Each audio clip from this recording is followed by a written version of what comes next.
Hello, welcome to Garden Chronicles. My name is James David, and today I would like to talk about a little bit more on my begonia collection here and how I care and cultivate them in my garden. One of the main important things that I would like to talk about is the element of humidity. As you can see over here, I actually have a small water pond here. I can't actually really see it, but let me try my best.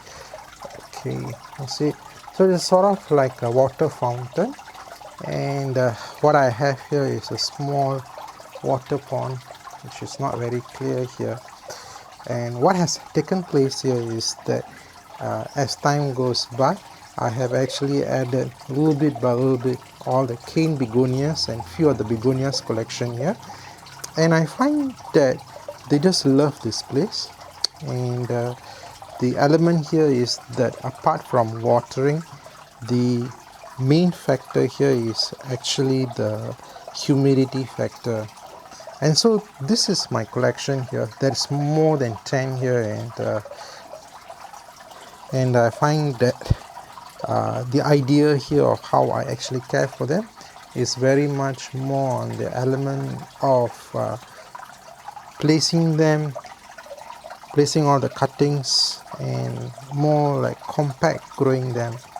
And I find that this seems to be a very ideal factor for them, because they seem to like compact growing and growing them in a situation where they are planted in a tight and niche kind of growth, and they seems to do fine. Okay, a few factors that I want to mention here. They do tend to grow leggy, and so staking them actually makes them easier.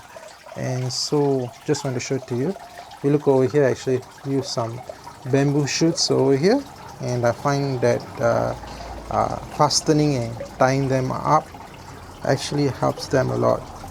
Of course, here you can see it's not just the begonias. I also put some coleus, and coleus is somehow, I find that they're actually more of a sun lover, but there are certain varieties that I find that is colorful, and they do like to be in the condition that is not too hot, and they kind of liking it.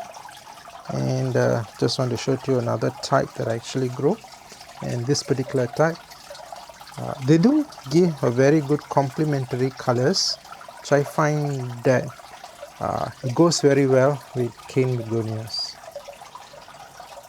So this is very much more like the element of what do you call up to date of my earlier posting, where I actually showed more on how it looks like, and today is very much more on the condition of how it looked like after a few months. And you can see they have actually grown quite big, and I have no heart to cut them and repropagate them, and to even do that, I don't even have space. So just want to show to you how well they have grown. Very much earlier, this is actually a double potting. It's a small pot, and as time goes by, the plant seems to grow bigger and bigger, and I actually repotted them to a bigger pot, and I just transfer the whole thing up, and they have actually grown. This is my pink rhubarb.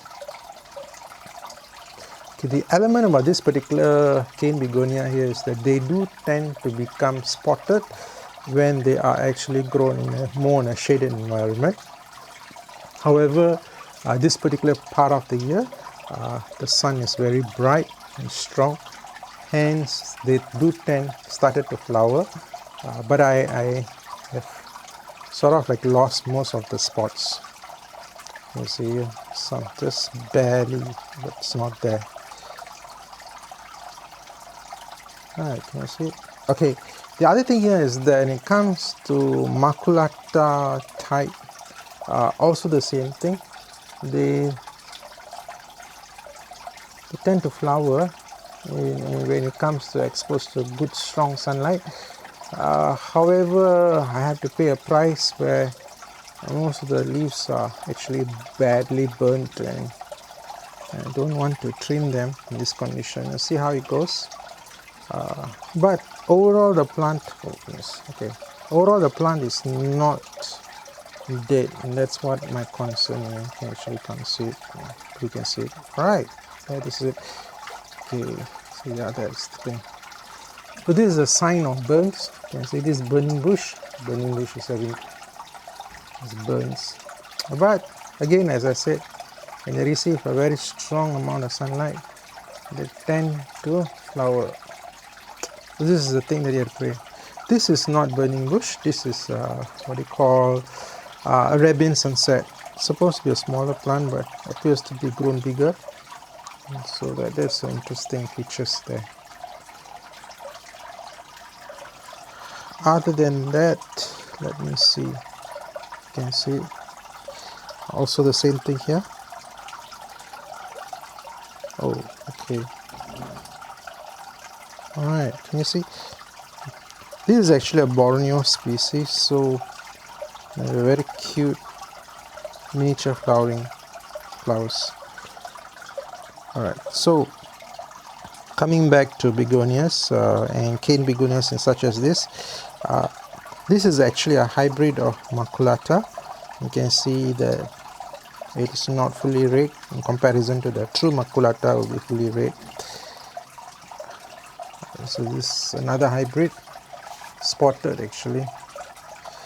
So another factor here is do watch out, because they tend to become too leggy, and you may have to trim them and keep them compact, because when they grow too long, they tend to suffer or die away. Another factor that I want to talk about is do watch out for pests, especially when it comes to lacking sunlight.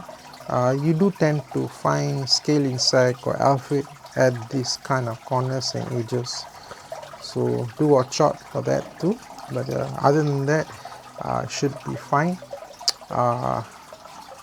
What else do I want to cover? Okay, another thing I want to talk about is companion plants. I do find that Apiaceae seems to be a very good companion plant together with begonias.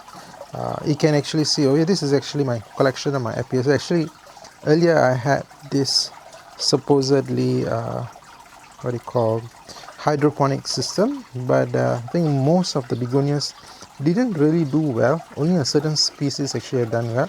But however, I noticed that Apiaceae seems to love this kind of condition, and so I started to, how do you say, introduce them here, and they are doing very well.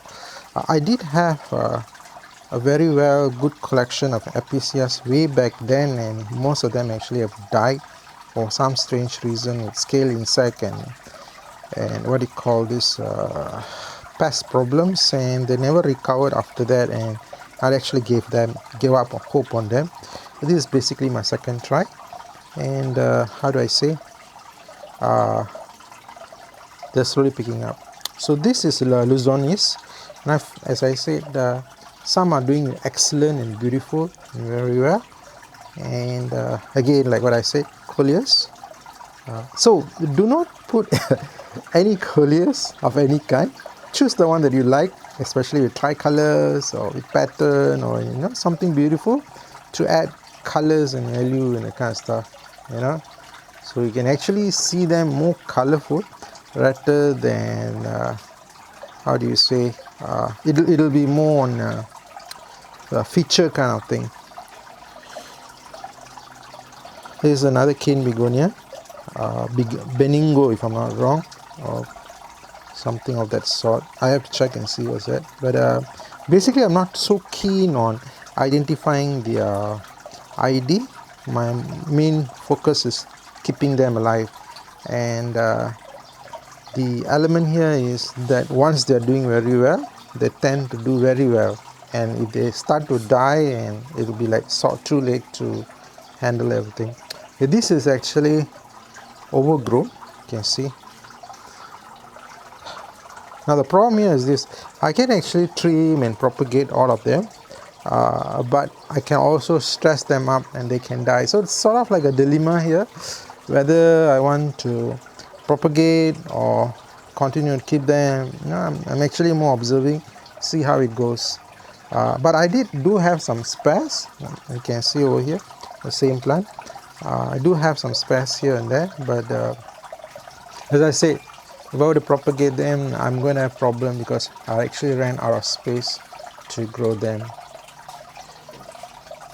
So this is what I said, you know, in the pink rhubarb, they do tend to have some nice spots when they are grown in shade. Other than that, I think that's about that for this particular collection of my cane begonias. I hope you enjoyed my short video on this.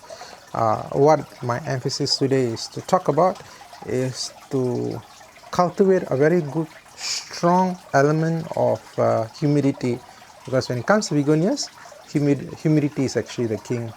Of course, you can actually invest more on getting humidifier and placing them accordingly, but I find that the best way to actually cultivate it is more of using a lot of this water body, and also keeping the plants in a compact environment, so that they will actually create more in a natural environment of having a good humidity factor.